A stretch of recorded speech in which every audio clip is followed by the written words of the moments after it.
Have you ever played someone whose defense feels so good that no matter what you do, they always have a reaction to punish you? Even when you have the read on them, you know they're going to throw loop you, so you jump out of the corner. And they get you. Or you know, you're watching a pro like Daigo and he seemingly just hit confirms everything. Well, if you're anything like me, you may have thought your reactions are just not good enough for doing things like this. But I can do these kinds of things now, and so can you. Let me show you how. I want you to tell me if you could spot the similarities between all three of these throw loop situations. I'm Akuma, trying to get a throw loop down.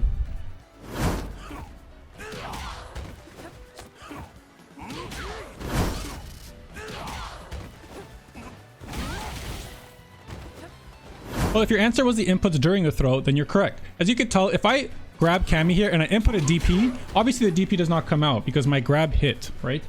If in the exact same scenario, I go for the grab, input the DP, my grab didn't hit, I'm going to DP. This also applies to a tech. So I'm going to grab her, input a DP. It doesn't come out because we were in the tech scenario, right? There was almost a cutscene playing essentially. So my DP cannot come out.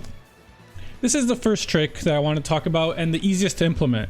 When you're going for throw loops, there's almost no reason not to start pressing your DP if your character has it. If you get your tech or throw, it cannot come out because there's essentially a cutscene playing of your throw or the tech animation. If they tried to neutral jump and you did the exact same thing, your DP comes out. And if they tried to forward jump, you could also input the DP, or you just press the heavy punch a little bit late in this scenario. In all these scenarios, you might as well just start buffering your DP and press punch if you need to. You're not trying to raw react to these like 4 or 5 different things. Your character is going to do the same thing no matter what. They're going to go for a grab. Your grab's going to hit, your grab's going to get teched, or they're going to jump. In 2 of these scenarios, you can't do anything anyway, so you're only really looking out for one scenario here. So the tip here is that as soon as you have locked in, you have committed to your option, I'm going to throw them, stop thinking about what happens if they tech. Oh, my throw hit, nice. Like, don't even think about that kind of stuff. Just think about the jump, because that's the only thing you have to focus on, right? But the general idea that's going to apply to all these scenarios is that whenever you commit to doing something that kind of has an animation to it, it has a few frames where like you're going to just do it, you need to stop 100%, just forget about that action and think about what next ones may occur. So in this scenario, the only time my throw doesn't hit is if Cammy jumps or backdashes out. Okay, if she backdashes out, that means she just read my throw and I can't really do much. But if she jumps out, that's the only thing I have to look for. I don't have to look for anything else. I'm not trying to react to 80 different stimuli. I'm just going to start buffering my DP. If I notice a jump, I press punch. So let's talk about this from the defender's point of view. So I'm Akuma here and I'm getting throw loop by a Cammy. I'm down to just take this throw. All of a sudden, Cammy tries to neutral jump to kind of do a little shimmy attempt at me and get a jump in punish. How do I react with that DP so often? How do some players do this? But to you, it seems like you're kind of overwhelmed because you're worried about the throw loop. Well, it's the same idea here. Once you committed to an option, the step 1 here is you have to commit to something on defense a lot of the time. In this case, as Akuma, I am down to get thrown, okay? You're going to have to make that decision in Street Fighter all the time. I will take the throw here. And these are the scenarios where you can start reacting to things that feel hard to react to, because once I am down to take the throw, so in scenario 1 here, I'm down to take the throw. I'm looking, I took the throw, big deal. Scenario 2, I'm down to take the throw, she jumped. I don't have to react to literally anything else, because once you've committed to taking the throw, you should be just focused on what can happen next. If I get thrown, okay, whatever, I was down for that. If she starts shimmying me, I'm not going to press throw because I'm going to die. If she jumps, I'm going to DP. So those are the only things you look at. So let's say instead of jumping, Cammy just shimmies me. What's my option here? Well, if I'm down to take the throw, one thing I'm definitely not going to do is delay tech, because then I will die. So what can I actually do here? Well, as soon as I notice Cammy's not doing it, I could do something like this to try to get plus frames. I could do something like this to try to get out of the corner, because she's obviously trying to react to my throw whiff, right? At this point, I know Cammy's looking for something that is not me jumping out, because she noticed I'm on the ground. Now she's looking for my throw whiff. And if you don't believe me, just look at this clip here from a tournament that happened literally 8 hours ago. So take a look at this clip really quick, and then I'm going to break it down for you very slowly to see exactly what we're talking about. Here we go. Let's pause it after this. Juri does this plus on block medium punch. Nephew is now down to either go for a shimmy or throw. And DCQ kind of has to choose between, is he going to mash, is he going to take a throw, or is he just going to wait? He walks back, and as soon as he starts walking back, DCQ jumped out. DCQ was not down to mash. He was not down to tech. He knew he was just going to stand still after that medium punch. So he blocks the medium punch. He's relaxed. He's not doing anything. He's not doing anything. And then Juri starts walking back and he jumps. Right. So this is exactly what I'm talking about, where he is not thinking about what happens if, should I tech? Like, he's not delay teching, nothing. All he's thinking about is, what is Juri going to do if she throws me? Okay. As we can see, our nephew's actually doing the opposite, where he's going for the shimmy. And all he really needs to react to right now is Does DCQ go for the grab or not? If yes, press my button, right?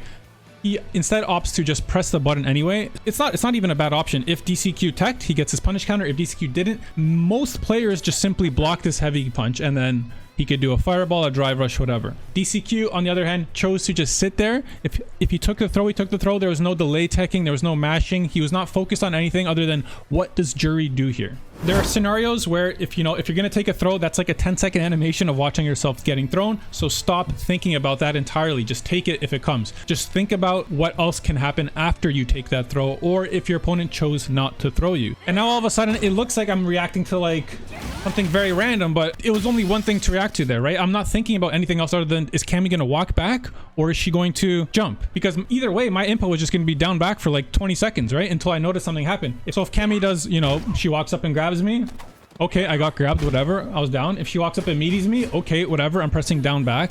I don't even care about these things. All I cared about was, I'm down to take the throw, let's watch if she does something that allows me to get out of the corner. So the reason I bring this tip up is because it comes from a session I had with my friend where we were doing Akuma mirrors, and a scenario like this happened a lot where he threw an air fireball and I just kind of brain off jumped over it pretty late. And in my head, the second I jumped here, I thought to myself, I'm getting DP'd. Why did I do that? And he didn't DP me. Instead, we got a scenario something like this where he blocked my jump in after his fireball, even though in my eyes, my jump was a little too late. So how does this apply to what we were just talking about? Well, the second I throw this air fireball as Akuma, as you can see, I have like, another 30 frames until I hit the ground. So I just don't need to think about this fireball anymore. I just need to look at my opponent and I should just be so focused on one of two things. If they jump over this fireball, I DP. If this fireball looks like it's going to hit because maybe I see him with a move, I can drive rush to get a combo, right? So for me, the second I throw this fireball, I'm actually inputting a DP like that. If you look at my inputs, I'm doing this. Because if they jump over this fireball too late, they're getting DP'd. Because you're not allowed to jump over this fireball like that late as when you're fighting Akuma. You kind of have to do it preemptively. So let's see an example here, right? I'm jumping a little too late. I got DP'd and that looked like a jump. So if you're playing an Akuma who does that, sometimes you might think, wow, this guy's reaction's crazy. I was just about to hit that jump in while he was busy doing something else. How did he DP me? Because there's nothing else for Akuma who's throwing that fireball to look for. During that whole animation of him throwing an air fireball, this character can't do anything anyway. He should just be focusing on, does this fireball look like it's going to hit, or did the other Akuma leave the ground? There are so many scenarios in a game like Street Fighter where you're kind of locked into a choice that you've made for the next 30 frames, so it doesn't matter. You can just stop thinking about everything except what are the responses that are reactable to this scenario. A lot of people know the idea, just take the throw, just take the throw. And yes, that's true, but that's only half of it. Just take the throw and focus on your opponent, right? So don't even look at yourself. If you got thrown, okay, you're down to take it. But you have to focus on your opponent while you're down to take the throw. In that example I talked about earlier with Daigo where he can like seemingly hit confirm a raw EX fireball, it's kind of the same thing. As soon as Daigo presses this EX fireball, as you see here, for 41 frames, Akuma cannot move. So who cares about your own character? Don't even look at them. Don't consider them. Pay attention to your opponent. Look, I saw the startup of his fireball because I don't care about anything that's happening besides him. If I noticed he jumped, I would start inputting a DP. I noticed the startup of his fireball, so I inputted my super. Right? So the second my brain is committed to throwing this fireball, it might look like, holy shit, he reacted to that one hit of his EX fireball, and then he just did his super. But that's not really the case. It's that he threw his fireball and he knows there's only one of three things that could happen. So it might look like these split-second reactions where they were doing something completely unrelated and all of a sudden, boom, they reacted with the DP. But it's really only that as soon as your brain says, I'm throwing this fireball, you discard it, and there's only two things to look out for now. And you know them because if you played the game enough, you know the responses to the EX fireball are either it hits, it gets blocked, it gets jumped, right? So you should know the response. Okay, so another prime example is you want to mash on defense. They're going to tick throw you, do a fake block string, boom, I could counter hit jab. You see that? But people literally do what I just did there. Well, they'll do two jabs as like a mashing defense option. Well, like why though, right? The second I commit that I'm going to press jab after one button, I'm already thinking about the combo that's going to come out once my jab hits. Because that's all I have to think about, right? Because in the scenario where I'm wrong and I'm going to mash after one button, okay, I was wrong. Big deal. You'd make wrong decisions on defense all the time. But the idea is that when you commit to one decision, hopefully it's like an educated guess. You're not just mashing because you have a bad habit of mashing. You're mashing because you notice the person you're playing does fake block strings. They do tick throws. The second my brain says I'm about to mash my jab after I block one move, you should already be thinking about the combo that follows up. You shouldn't just be pressing jab 13 times. And yeah, maybe your jab worked, but what was your punish? You jabbed the guy 3 times and now you're back in neutral. That's such a waste. You made the right choice and you just wasted your opportunity to snowball the game. Now, just because I've told you this, it doesn't mean all of a sudden you commit to taking a throw and you're going to react to every jump in. Once you get in these scenarios more and more, and you're comfortable being in them because you've committed to your option. Okay, that's step one. Commit to an option on defense, either jab, I'm going to take the throw, I'm going to tech, whatever. You should just be so much more chill in these scenarios because you're down to be wrong and just take the throw. You're down to be wrong and get counter hit. But now that the scenario is so much more simplified, you're not reacting to, oh shit, I actually got thrown here. You're just thinking about how to punish what they might do that lets you get out. You'll notice yourself being able to quote unquote react to things that seemed hard to react to because there's nothing else to even look for at that point. Okay, so I hope you understood what I was going for. I have another full guide on defense from the Footsie's Handbook. I really recommend it. There's so many small things that you can improve your defense as a whole. Let me know what you guys want to see next time. Any tips, any tricks? Stay beautiful, my friends.